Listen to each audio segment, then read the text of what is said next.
Good morning, first graders. Almost said third graders. Maybe it's because they're third graders in this book. Anyways, good Tuesday morning, first graders. I'm going to be reading chapter 4 and chapter 5 today. Hopefully you're having a good morning. I'm going to get right into it. Chapter 4, The Legend. At 7 o'clock, Eddie, Howie, Lisa, and Melody stared up at the attic window. Lisa's eyes were big and round. "You didn't tell me your aunt lives in a haunted house." "You're as bad as Howie," Eddie told her. "Next, you'll be seeing things too."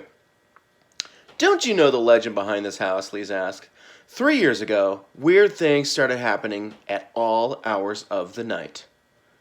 Strange lights and funny noises came from the attic. "What kind of noises?" Melody asked. "Ghostly footsteps," Lisa said seriously, "and whistling." "That's all nonsense," Eddie interrupted. "It is not," Lisa snapped. "My dad told me that ghosts can't rest if something they did during their lives is causing loved ones to suffer. They're doomed to wander until someone rights the wrong for them." Eddie shook his head and pushed open the squeaky gate. "Then you'll never rest because you're always making me suffer." "But maybe that's what Howie saw," Lisa said firmly. "What?" Melody asked. "A ghost," Lisa whispered. "And maybe your head is full of Rice Krispies," Eddie muttered to himself as he headed up the sidewalk. "My aunt may be crazy," Eddie told him on the porch, "but she's no ghost."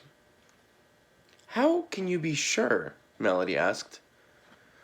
"Because you have to be dead to be a ghost, and Great Aunt Matilda is too mean to die," Eddie joked as he banged on the front door. Knock, knock. Just like before, the second floor window creaked open, and Aunt Matilda peered down at them. "Quit that racket! How's a sick woman supposed to get any rest with you pounding on the door?" Eddie held up his grandmother's casserole dish. "Should I just throw this in the trash?" "What? And let me starve?" Aunt Matilda snapped.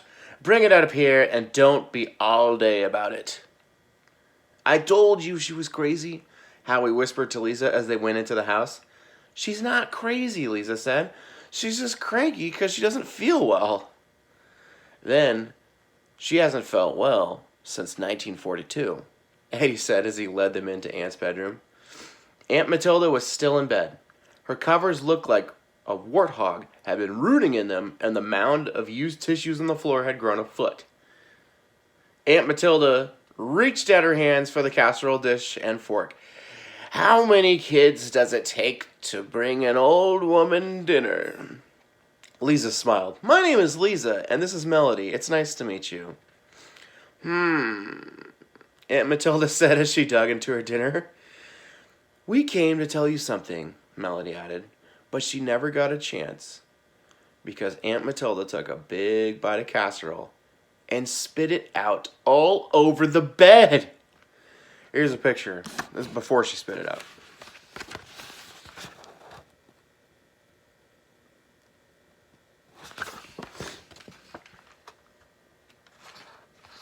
"I can't eat this. It's as cold as a park bench in February. You'll have to heat it up in the oven." "We'd be happy to," Lisa chirped as she picked up the cold dish. Her 3 friends followed her out of the room. Aunt Matilda called after them. "Come back up here while it's heating so I can keep an eye on you." Oh, Aunt Matilda said that. My bad. Excuse me. "Come back up here while it's heating so I can keep an eye on you." The kids hurried to the kitchen. "I've got better things to do than play nursemaid to an old grouch," Eddie complained. "Now, Eddie, you shouldn't talk about your great aunt that way. It won't take long to heat this up. Then we can tell her about the attic," Lisa said. "How do you work this stove anyway?" Melody asked. "Do I look like Betty Crocker? I've never used an oven in my life," Eddie admitted. "Me neither," Howie said. Eddie twirled the knob. "My grandmother does it all the time, so it can't be that hard." Lisa stuck the casserole in the oven and they went back upstairs. They were in the upstairs hall when they heard it. Thump. Listen, Howie hissed. The four kids stood in the middle of the dusty hallway. It sounds like something fell over in the attic. Thump, thump, thump. It sounds like footsteps to me, Melody whispered. Somebody's up there. Or else it's a ghost, Lisa gulped as she started backing down the hall. Melody grabbed Lisa's arm. We've got to warn Aunt Matilda. Calm down, Eddie laughed. It's probably just rats. I've never heard rats whistle, Howie said hoarsely as a high-pitched melody floated down from above. Chapter 5. Up in Smoke. Did you hear that? Lisa asked as they burst into the bedroom. Aunt Matilda was busy shuffling a deck of cards like a professional card shark. Hear what? She asked. It sounds like someone is in the attic, Melody told her. We heard footsteps and whistling. Aunt Matilda shrugged. There always creaks in an old house like this. Excuse me. Gosh, I've had some serious allergies since spring came along. I've got so many flowers and different plants blooming out there. It's like every morning I end up being congested for like 2 or 3 hours. So, sorry about the coughs. It sounds like, oh, where was I? There always creaks in an old house like this. But this afternoon I saw a face in the attic window, Howie said. Maybe we should take a look around upstairs, just to be sure.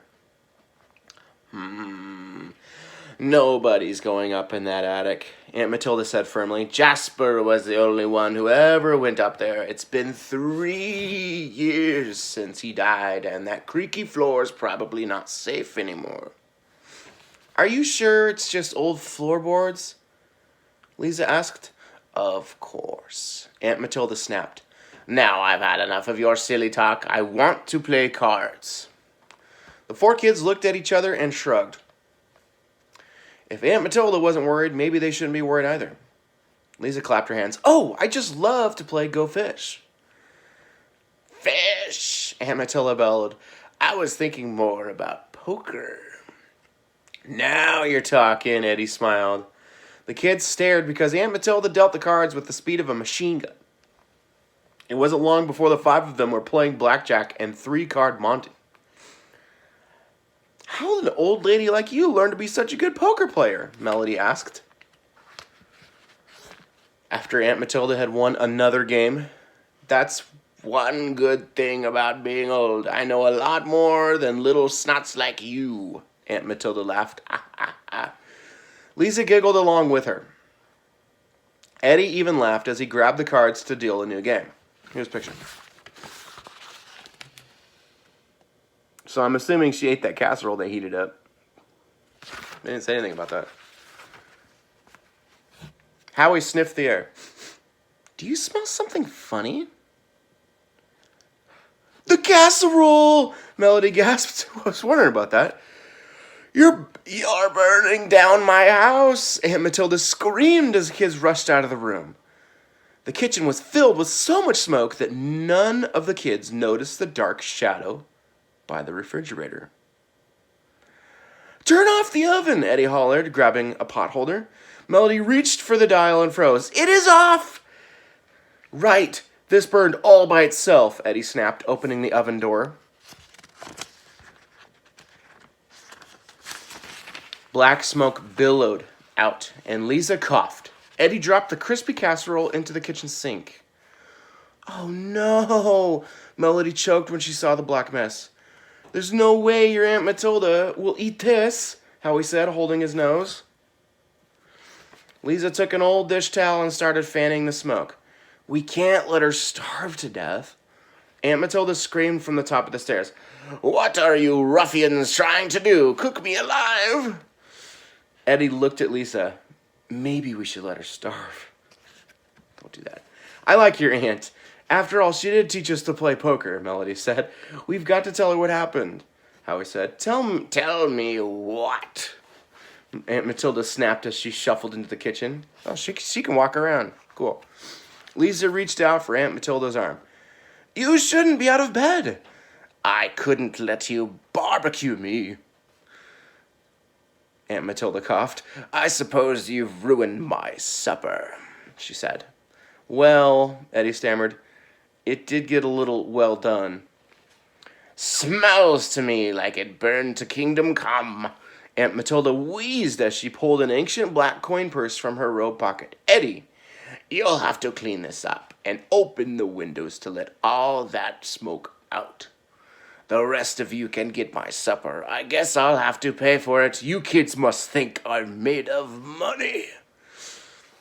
Aunt Matilda dug into the coin purse with her long, bony fingers. Slowly, she pulled out several crumpled bills. I'd better give you some money to buy something. If you don't, you'll eat mine before you get back here. Picture. Ooh, okay. This is a 2-page picture. I'll start with this side and I'll slide over.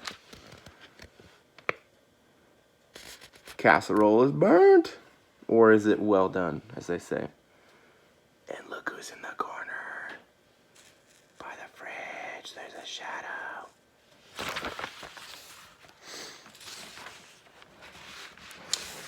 We wouldn't do that, Lisa insisted. Aunt Matilda snorted. Make sure you don't. Hurry to that fast food joint around the corner. You mean Burger Doodle? Melody asked. Aunt Matilda nodded. That's the one. Jasper loved their double onion doodle burgers and those garlic chips. Pick me up some and get something for yourselves. That's nice. She's feeding them dinner too. We'll be glad to get your dinner, Lisa said. You better get back to bed before you start coughing again. Aunt Matilda said as she left the room. Just don't take all day to do it. Eddie walked with his friends to the front door. Will you clean up the kitchen for me? Eddie said to Melody. She's your aunt, Melody smiled as she opened the door. You clean it up. We'll bring you back a doodle gum shake. That sounds good.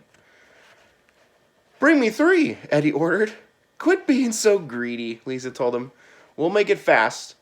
Well, make it fast, or she'll have us running errands all night. She's not that bad, Lisa said. My aunt is as rotten as those double onion doodle burgers, Eddie said. Aunt Matilda and Uncle Jasper are the only people I've never known who actually ate them. I would eat them. I like onions. Melody giggled. But those doodle gum shakes are the best in town. And I like the garlic chips, Howie yelled as he started running. Last one there is a slimy doodle burger. Eddie watched his friends race down the street. He closed the door and went back into the kitchen. When he got there, the casserole dish was already sparkling clean, and the windows were wide open.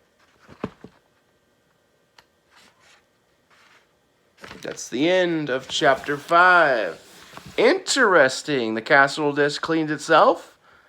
Or did it? We will find out more tomorrow. Thanks for tuning in. I hope you have a wonderful Tuesday. I'm looking into organizing a Zoom meeting for first graders. So what that means is that I will send information in your parents' email. They'll be look out for it today. I'm going to send information about how to log in to do a Zoom. And what Zoom is, it's an opportunity for us to actually chat with each other, either on a computer with a camera or on a cell phone, or if you have a tablet with a camera on it. All you need is an internet connection, and we'll actually be able to chat with each other live. It'll be a chance for you to talk to me. It'll be a chance for me to talk to you, and it'll be a chance for you to talk to your friends that log into Zoom. It is completely optional. You do not have to do it. It's just for fun. I'm thinking we will do it Thursday, and if you can't do it this week for some reason, I'd like to do it once a week. So that information is coming at your parents very soon, today actually, Tuesday. Just tell them, hey, check your email. I haven't sent it yet, so but I'm thinking I'll send it probably around noon today. So that'll give you information how to get in on Zoom. thinking we're going to do it Thursday. I'll let you know the time and all the other good details and instructions from there. Thank you for tuning in. It was a little cloudy this morning when I woke up. Hopefully it clears up and we get some awesome sun. I like to be outside more. Yeah, you have a good day.